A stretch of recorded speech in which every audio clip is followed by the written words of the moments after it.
how are you comfortable with a few reforms that the government is instilling now?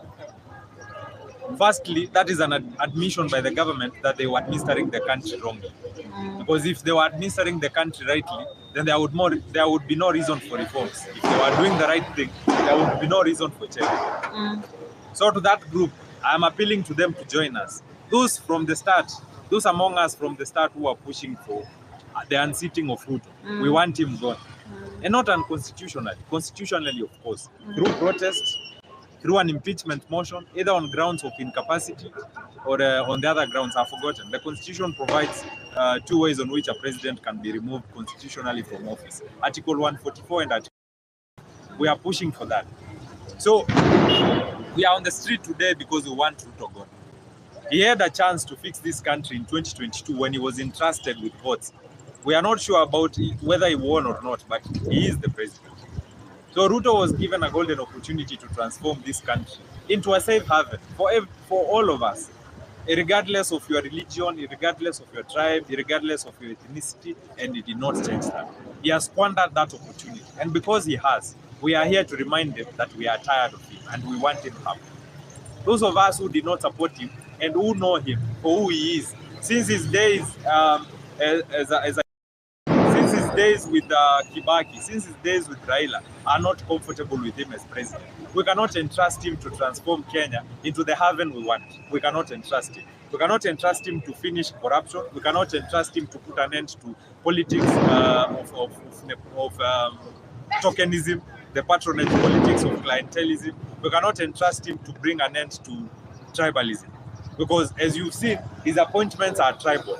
As you have also seen, his appointments in the PSC and in government positions are also awarded to those that supported him politically.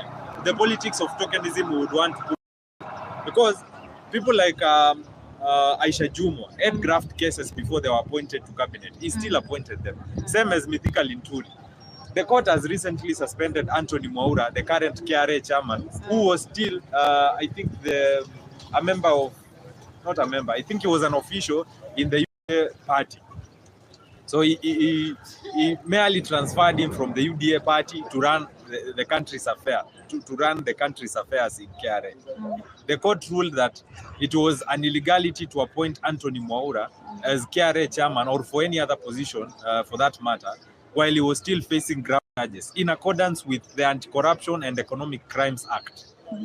It is irregular, it is illegal to appoint any officer into a state office while they are facing charges in court for graft and for economic crimes. But Ruto has repeatedly appointed into his cabinet, to government positions, people who are tainted with corruption cases. His deputy, Gachagua, was had a running case of around, I think, 200 million. He was accused of graft and other economic crimes, but he still chose him as his deputy. We have a president who has an affinity for corrupt people. We have a president who makes love with those that the Kenyan people consider as tribal and as corrupt.